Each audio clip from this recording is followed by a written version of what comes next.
Greetings, citizens. Hey you beautiful, creepy little human being, you. Welcome to my channel and welcome to today's Hallowstein video.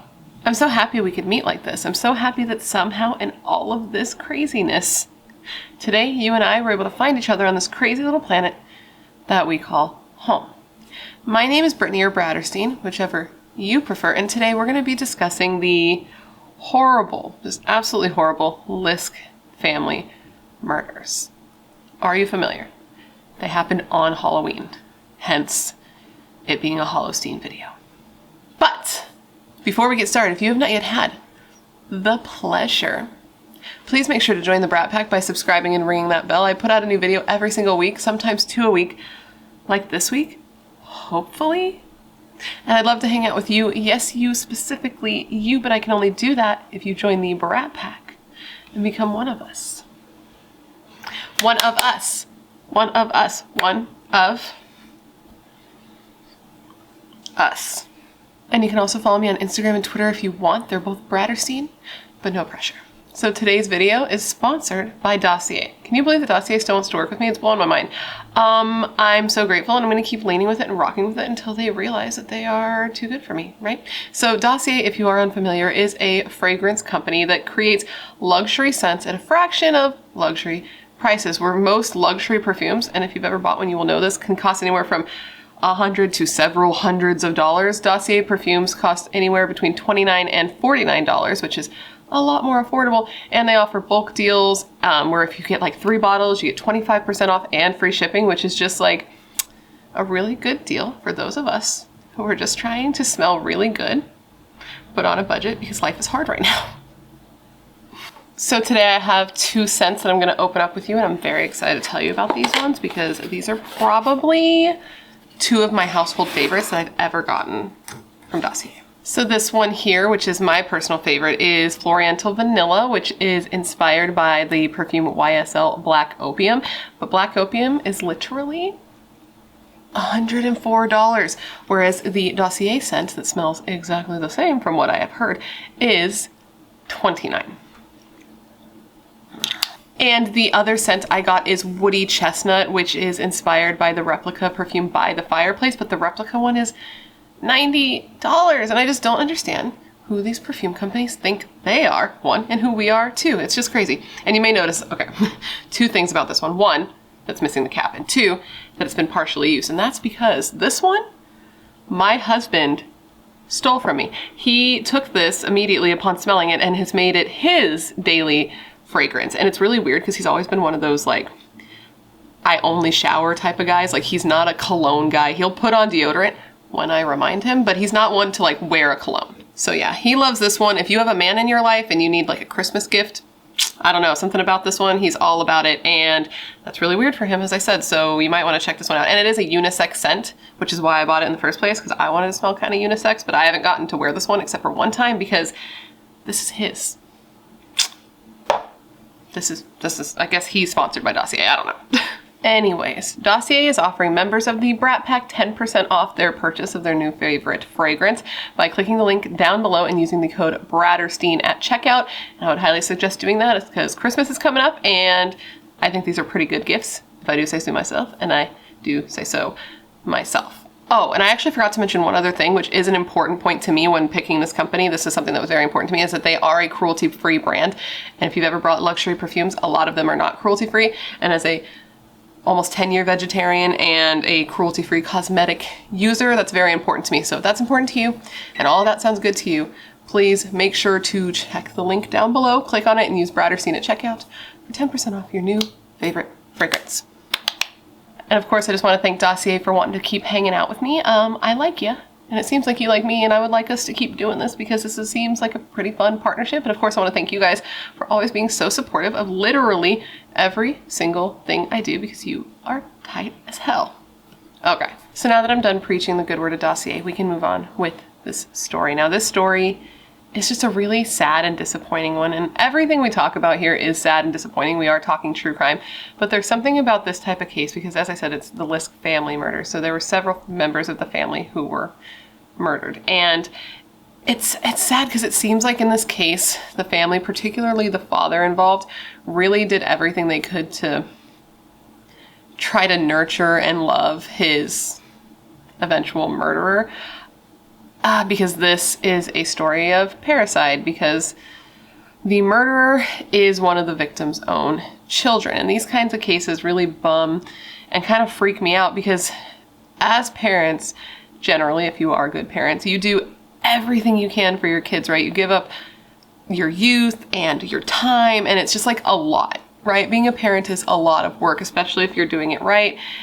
And it seems like this family was. It seemed like this father was doing all he could do. And then just to have the person that you've given up everything for and that you love more than anything in the world straight up murder you, it's just a really messed up story. And with that said, I'm going to tell you that story today. And while I do, I'm going to be putting on a face of makeup. Now, if that's not really your thing, thanks for hanging out this long. It's been nice getting to know you. I hope you find a channel you prefer more. But if you're kind of on the fence, like, I don't know, maybe not, maybe stick around. I think you'll be surprised by how much you like it and also me. With all of that said, come gather around and let me tell you the story of the Liske family murders.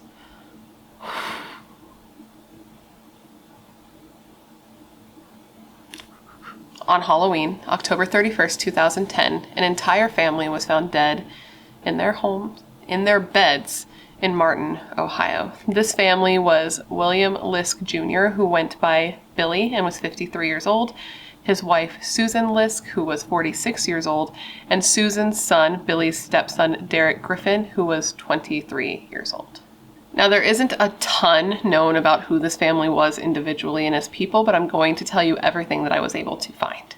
Billy Liske was born in Toledo, Ohio on May 11th, 1957, making him a Taurus.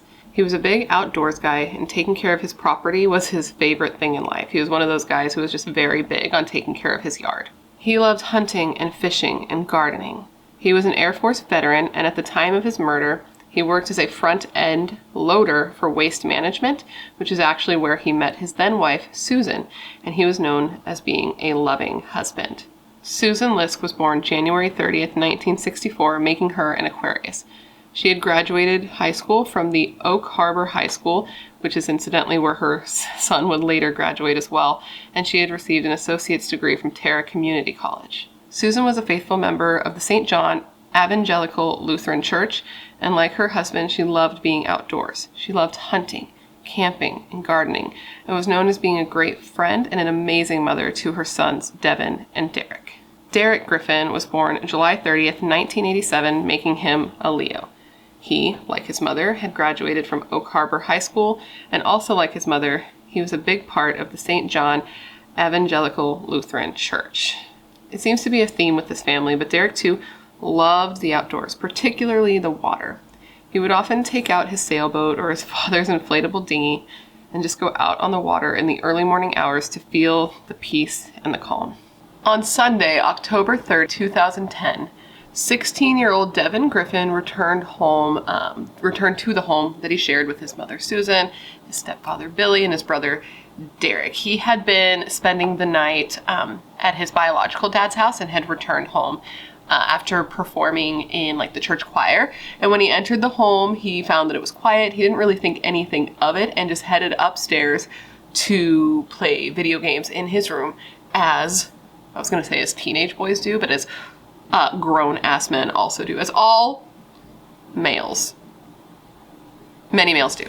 After some time in his room playing games, he started to realize it was a little bit weird that he wasn't hearing any sort of commotion in the house. Nothing from his mom, nothing from his stepdad, nothing from his brother. It was just dead silent in the house. And at this point, it was between 1 and 2 p.m. So it was definitely the time of day where someone would be awake, at least his mom, doing mom things, walking around momming. And so he thought it was a little weird, and he decided to go and investigate, and he headed to the bedroom that his mom and stepdad, Billy, shared. As he enters the bedroom, he kind of just tries to talk to his mom. He sees that she and her husband are both in bed, and he's like, Mom, trying to get her attention. And as he walks closer to the bed, he sees that the maroon colored comforter is pulled all the way up, over their faces, and that the only thing protruding from the blanket is one of his mom's legs. So he gets closer, and he sort of touches her leg and foot and like, "Mom, hello, Mom," and gets no response. He kind of looks at the blanket and he thinks that they're playing a trick on him. So he's like, you know, "Mom, hello, Mom, hello? I'd really appreciate it if you guys would stop messing around with me right now." But he was going to quickly find out that they were not messing around with him when he walked up to the blanket and pulled it down to see what was under it. And that's when he saw more than he bargained for. He was just a kid and life was about to become a nightmare. When he pulls down the blanket, he sees that his mother and his stepfather are covered with blood. He describes it as blood everywhere. And at first he's kind of tripping and he's like in denial, I think. And he's like, "Oh, it's Halloween. They're playing a trick on me. This is not even anything. There's nothing going on." But he quickly realizes that like, this is definitely not a joke. And he starts crying and just books it out of that house. And I didn't see where he went to make this phone call. I know he left the house. That part I did see. But he ends up calling his aunt, Lori, who was Susan's sister, and just telling her what he had seen, saying that there was blood everywhere. So Aunt Lori came over, and she's actually the one who ended up calling the police. And it was when police arrived that they realized that this was a pretty gnarly scene. Susan had been shot 3 times. And her body was in an unnatural sleeping position, so it looked like she had been moved at some point, and she had been sexually assaulted. Next to her lay her husband, and he had been shot 5 times in the head and face, and both of them were shot at close range.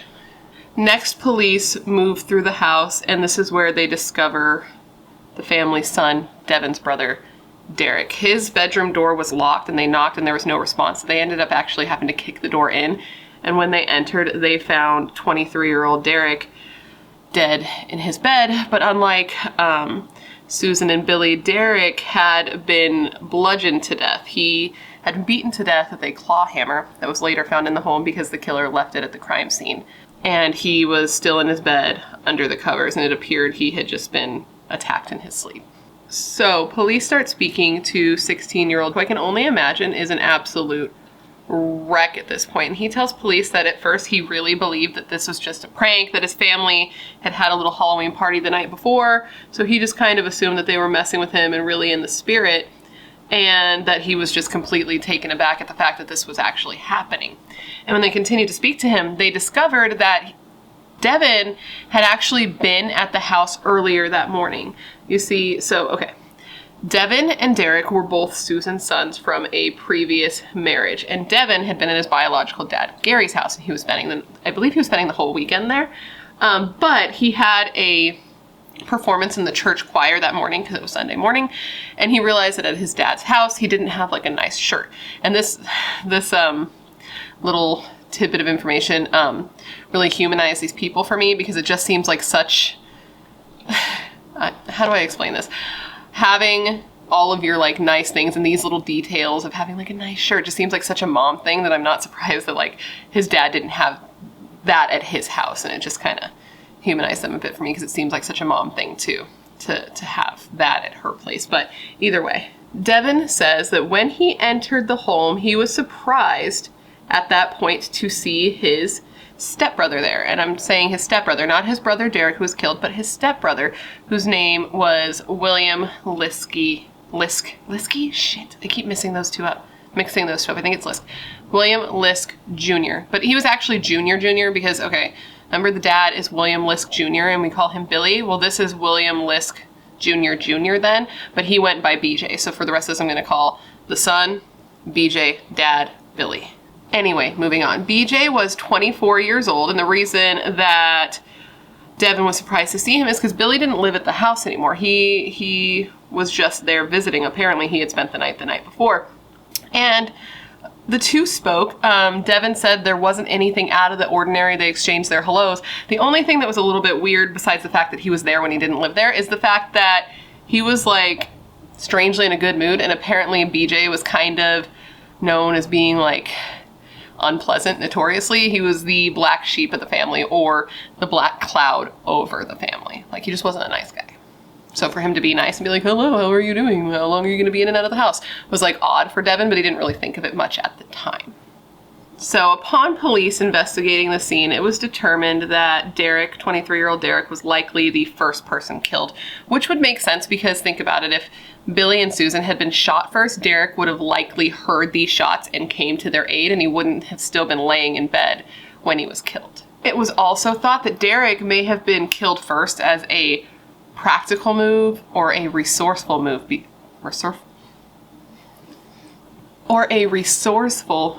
Because Derek, who was 23 at the time, was a tough guy. He was an athlete and he was fast as hell. He had even set the school record for his track team in high school, which was the Oak Harbor High School, as I mentioned before.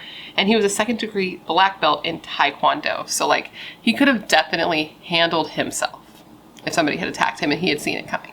So police start to investigate in the house and the surrounding property, and this is where they find that the hammer, remember I said the hammer was left in the house, this is when police find that. And they also find that the family owned a lot of guns because, you know, home protection, they like to hunt. You can own as many guns as you want in the US, all that jazz. So they take those guns in to test them to see if any of them are the murder weapons, since 2 people were shot in this case. And they also search the surrounding areas, and this is where they find that there was like a pond or a lake in the yard. I don't know the difference between a pond and a lake. Either way, there was like a dock that went out to it, and there were muddy footsteps on this dock that led out to this body of water. And then, the little fact that they had a body of water in the backyard gets me a little bit in my feelings, because if you remember in the beginning, I mentioned that Derek, the son who was killed, he like really liked the water and being out on the water. Apparently one of his favorite things to do was to go out on Lake Erie. And I looked on a map, and apparently that's not very far from the, oh my gosh, I'm dropping things. Not very far from the property, so it wasn't far for him to go. And he would just go out there in the morning and like watch the sun come up and experience like that calm morning air, which is one of my favorite things in the world. It just made me kind of sad because it just humanizes these people so much, and the fact that he had such a perfect little thing and a perfect little life right at home, and now he's, you know, gone and he won't be able to experience that anymore. And that's just like a big bummer.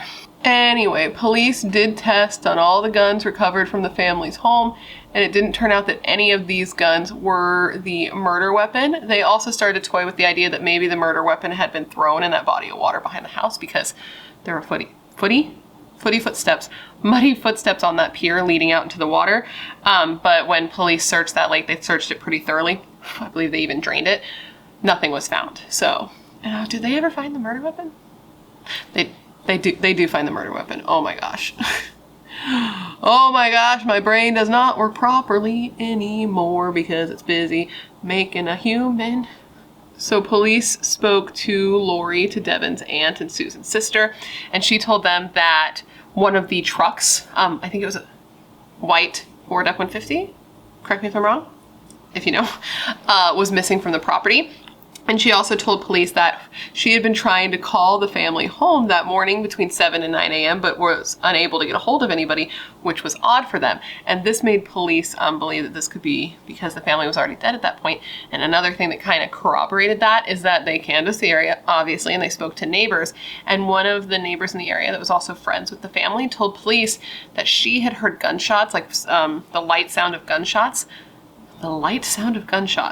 Distant gunshots around 6:30 in the morning. So police pretty immediately start considering BJ, you know, Billy's adult son, as a suspect for this crime. They partially thought this because BJ was, 1, at the house at all when he didn't live there. 2, he was there in the early morning hours when the family was believed to have already been killed, based on the fact that Devon saw him there that morning. And 3, Devon's aunt Lori, when she called police to report the crimes initially, had actually said over the phone to the dispatchers that she believed that BJ might have been involved and could be a good suspect. So that didn't look too good for BJ. And when police looked into him further and who he was, they found that he had a pretty complicated and interesting past. Police found that BJ had some complications just with life in general, but particularly with their relationships with this family. And his Aunt Lori, who I believe was his aunt by marriage, said of BJ, and I quote, "They've had a lot of trouble with him and the law. And he's threatened Susie before, but there's been all kinds of trouble." William B.J. Liske was known to have a pretty unstable mental state. He had a past history of threatening to and actually trying to harm himself. His father even had to call the police in 2002 because BJ, who was 16 at the time, was threatening to hurt himself. He had a history of being arrested, and at one point he was even placed on house arrest, and he had spent some time in a group home to try and get his shit together, but this was not successful. He had the cops called on him at least 3 times while living in the group home. And at the time of the murders, actually, he was still living in this group home because he could no longer be in his home with his father, stepbrother, and stepmother, largely due to his violent outbursts. BJ had an issue with his stepmother, Susan, as you know, most teenagers do. When his father, Billy, and Susan got married, this was in 2001, and BJ was a teenager, and he had issues with Susie's new rules and how strict he thought she was. And I think it's just because the dynamic was changing. It's something he wasn't used to, and that his father had, I wouldn't say gone easy on him, but maybe went easier on him than Susie did. BJ had a history of attacking his stepmother. He had once hit her super hard in the chest. He had hit her with a coffee mug and had stole her car keys. He had attacked her once while she was in the shower. And he had even been known to attack police when they would arrive to, you know, intervene when he was being violent. He would straight up attack the cops. He didn't give a fuck. The problem when it came to BJ and these attacks is he was never held like legally responsible for what he was doing. At least in one of the instances, I'm pretty sure it was the one where he like hit her with the coffee mug and stole her car keys. He was arrested for this because he had assaulted her, and I believe there was something with stealing of the keys as well. But when he was brought up, the case ended up being dismissed because he was found incompetent to stand trial, so the whole thing just kind of like was dropped. So he was doing these types of things and not really getting in much trouble for them. So he didn't really see the repercussions of his actions, which is never good, as we've seen in many other cases. It's never good to not get in trouble for the things you're doing, because then you just kind of keep doing them, which is a problem, especially if the things you're doing are fucked up violent things, which is almost exclusively what we talk about here. BJ was officially diagnosed as having a schizophrenic and a bipolar disorder, but so here's the thing. They got him on medication that worked super well for him, and whenever he took it, things would go really well. But the problem is we see sometimes in these types of cases, or maybe you don't, I'm familiar with this, but a person who's sick like this will be sick, start taking medication, start feeling better, think they no longer need the medication, and then stop taking it. And that's a problem, especially when your medication stops you from being an aggressive asshole. You know what I mean? And side note, this is going to be random, but have any of you seen the show 6 Feet Under? I know I've talked about this before on my channel, but if you have, doesn't that remind you of Billy Chenoweth? That's all I can think about when I think about somebody like going off their like bipolar medication and then getting super violent is him and that character. And that's exactly what was happening with this guy, is he would get better, he'd feel better, and then he'd stop taking his medication, and then violence ensued. Friends of the family told police that they were often worried about what BJ would do to the family, and they thought that he was dangerous to be around the family, but Billy was always like, I know, like, he's got his problems, but he's a good kid. He would never do anything to actually hurt us, etc., etc. And it seems like his dad really did everything he could and always stuck up for him and saw the best in him and really tried with him. He even applied for guardianship of BJ, even though BJ was an adult at this time. And on the application for this guardianship, it said, and I quote, Mr. Liske wants to protect William, BJ, and to get him the help that he needs. He would eventually like to see him in a halfway house or a group home. When William is on his medication, he does really good. After a while, he will stop taking it because he thinks he's okay, starts drinking, smoking pot. So it just seems like his dad like really wanted to help him, dude. And just days before the crime, he had actually taken BJ on like a camping / hunting trip. He even took time off work to do this so that he could go take some vacation time and go spend some time with his son, bond, quality time, be in nature, just do what he could do to try to like keep that relationship blossoming, water it. You know how you know what I'm trying to say. He was trying to do all he could to just help BJ and be there for BJ and show that he loved him and cared for him. And it just breaks my heart. So he ended up taking BJ up to this cabin that he had bought, and literally they had owned this cabin for less than a year. He had bought it in December of 2009, and remember, he was killed in October of 2010. He took him up to this cabin, they hung out there, did their camping, did their fishing, did their hunting, did all the things that you do to try to have some quality time together. And it just seemed like he really wanted to save his son. And they returned home from this trip on the Saturday before Halloween, the day before he was killed. So part of me wonders if maybe something was said on this trip that like BJ didn't like, but everything seemed to be good. That's why he stayed and spent the night. You know what I mean? Like it's not like they were fighting and he's like, get out of here. Like he let him stay the night. So I don't know, but they came home the day before all this happened. So that Saturday night, the night before everything went down, BJ, his stepmother Susan, and his father Billy actually had a little get together at their house, invited over some friends for some drinks for a little Halloween fun, and they like spent some time in the barn that was on their property before deciding to go to bed for the night. Typically, Billy would drive BJ home. He didn't spend the night at the house very often. He would take him back to the group home where he lived because of the whole, you know, attacking his stepmother in the shower type thing. But this time he decided to let him spend the night. They had had a really good trip together. They had had a really good day together. He had a couple drinks. He was like, fuck it, it's a holiday, you can spend the night, and let him sleep there that night. And when the police arrived the next day because of the murders, they found that the couch was all made up for him with a little bed to stay the night with. So we're back to after the murder and the police are investigating, and police put out a bolo while they're searching for BJ, and they put out the type of vehicle that he was thought to be driving, because remember, Aunt Lori had let them know that one of the family's vehicles was missing from the property. In the meantime, the police actually head over to the cabin that was about 170 miles away because, one, they knew that BJ and his dad had just been there, and two, they thought it was pretty reasonable that if he was on the run, he may go back there. So they head there, they get there, and lo and behold, there's the truck sitting right there, and there's BJ on the property. BJ was just standing outside, leaning up against the house, cabin house, smoking a cigarette. And when police arrived, they went into the home and they found a uneaten Subway sandwich on the counter. And this seems like a random fact, and that's probably because it is, but it's reported in like everything that I read. And I think it's maybe to show that like he had literally only been at the cabin less than an hour when police arrived to arrest him. He didn't even have time to eat his sandwich. Police even checked the surveillance cameras at the Subway that was nearby the cabin and confirmed that it was in fact BJ who bought this sandwich, in case you were curious about if somebody else could have been the owner of said sandwich. BJ was taken into custody, and the truck, along with BJ's clothes, were taken in as evidence, all of which were covered in blood, naturally. They also found a .22 caliber rifle, his father's wallet, and his father's cell phone on him.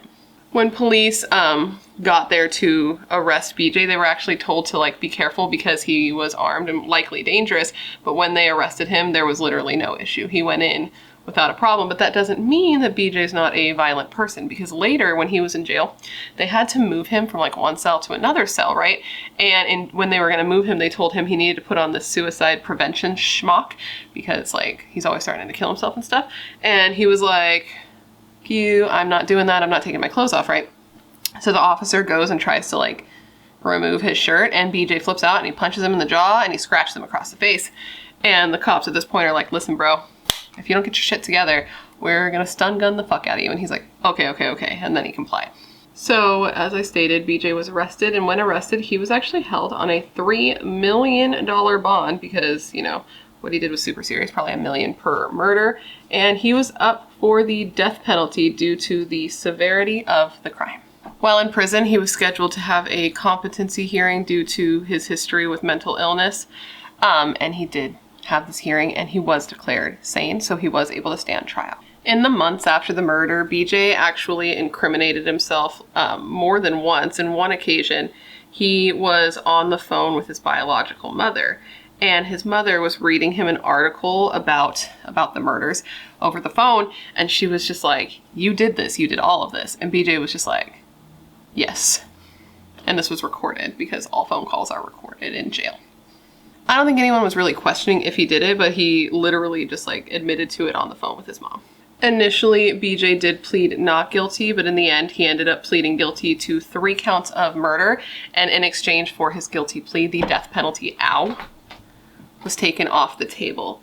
BJ said of his crimes, and I quote, "I loved my dad very much. It makes me sick every time I think about what I did." I can't really explain why all of this happened, but I think most of it was due to my mental illness. There won't be a day that goes by where I won't feel horrible about what I've done. It's all my fault, and I don't blame anyone but myself. I never intended for this to happen. It wasn't because of Sue or Derek or my father.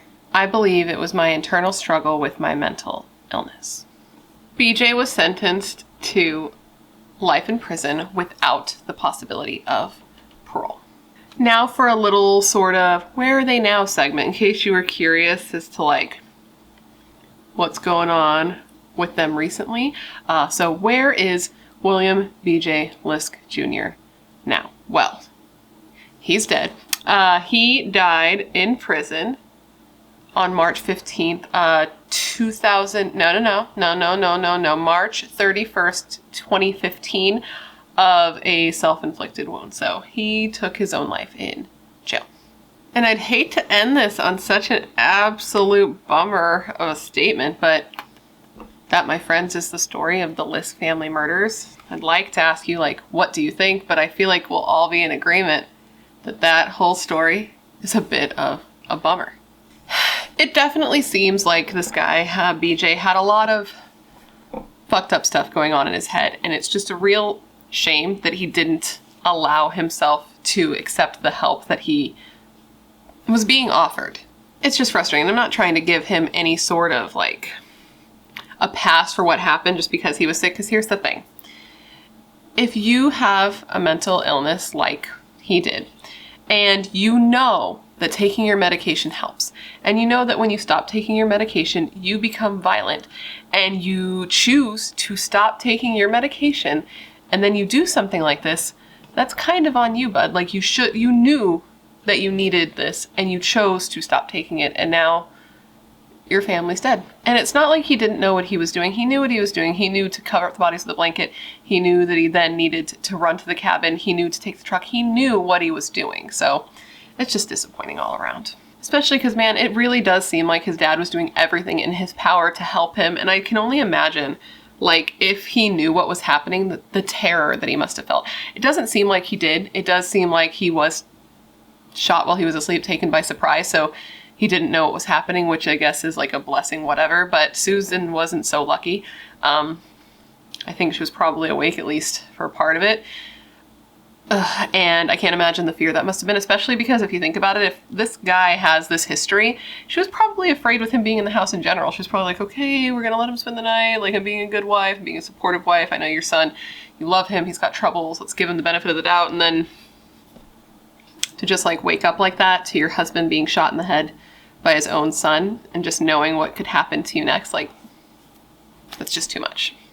But anyways, guys, that completes this video. I hope you found it interesting and informative, and it gave you all the information you would want when looking into this case. And of course, I just want to thank you for hanging out and remembering the Liske family with me today, because what happened to them is just so fucked up. And then I think about Devin being 16 years old and having to, one, find that, deal with that whole emotional baggage that you're going to have of discovering your family dead and then losing so many people all at once.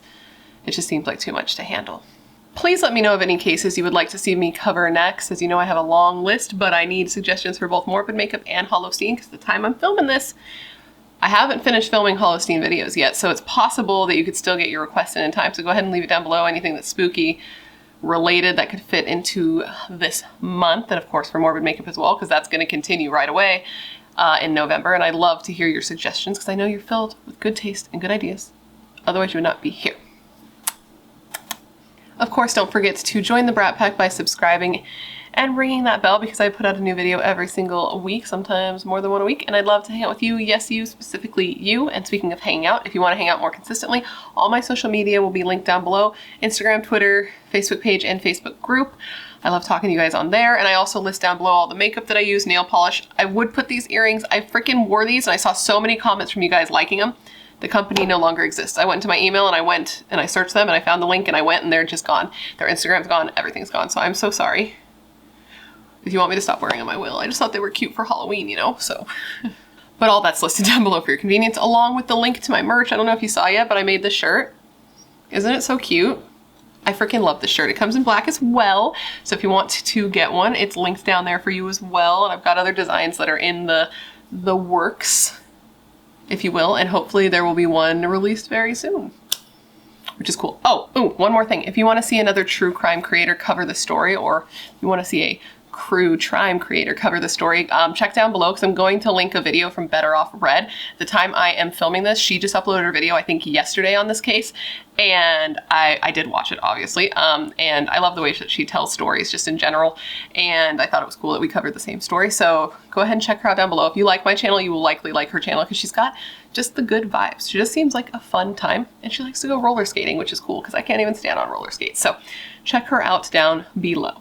I want to say one more thank you to Dossier for wanting to sponsor me and work with me on this video. I love Dossier and I think you guys will too. I have seen some comments that you guys do and I love working with them and I'm going to continue to do so. And thank you guys for being cool as hell and always supporting everything I do because you are the literal best. And with all of that said, I just want to thank you for being here when you could literally be anywhere else in the world. That is tight. You are tight. Please stay safe. Have a happy Hallowstein. Have a happy Hallowstein and I hope to see you in my next video. Bye.